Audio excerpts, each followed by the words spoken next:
Abbiamo ancora tempo per due domande e poi dobbiamo una domanda, cortesia. Sì. Sì, Luce, ecco, luce. non scalanda, non metta il dito negli occhi all'altro collega, per cortesia. Stia fermo, va bene. La domanda è? Allora, farò una domanda. Sì. Sì, allora sono Pasquale Amalfi d'un mattino del Napoli. Allora, Donaldo Trompetta. Sì. E per quanto riguarda gli accordi con Zelensky, come va la situazione? Va bene. Allora, per quanto riguarda l'attuale colloquio tra il Donaldo Trompetta e il Vladimiro Putin, io non sarei così ottimista. Ricordo solamente alcuni dati storici. Per arrivare al Trattato di Versailles dopo la Prima Guerra Mondiale ci vollero ben 2 anni. Nella situazione della Prima Guerra Mondiale uno dei due contendenti aveva praticamente capitolato senza condizioni, eppure ci vollero 2 anni. Ricordo che per concludere l'accordo di pace tra Stati Uniti e Vietnam del Nord ci vollero 3 anni e mezzo. Ricordo ancora che per concludere l'accordo di pace tra Egitto e Israele ci vollero, l'attuale stracciato mi sembra di Camp David, ci vollero ben 5 anni e passa. E quindi l'illusione che si possa risolvere questo conflitto in pochi giorni o pochi mesi rimane appunto un'illusione.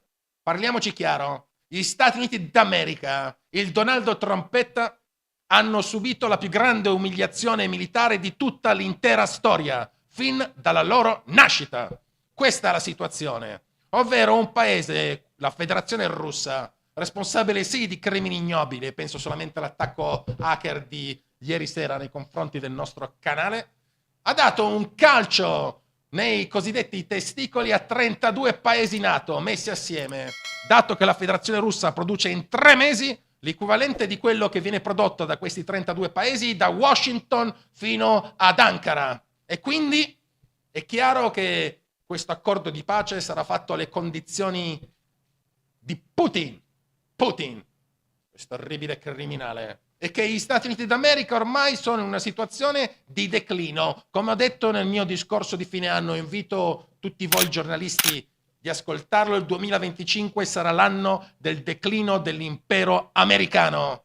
Ricordo anche che nel 2024 l'intera spesa per pagare gli interessi del debito pubblico americano ha superato la spesa di armamenti, e quando questo succede storicamente un impero va automaticamente in declino. Gli Stati Uniti d'America ormai si stanno ritirando per concentrare la loro attenzione a una forse prova muscolare con la Cina, e quindi hanno deciso di lasciare il buco nero creato da Kiev, e sto citando Donaldo Trompetta, il dittatore non eletto e mediocre comico, che tuttavia è un grande pianista e sono sicuro che avrà un futuro nella prossima edizione di Eurovision.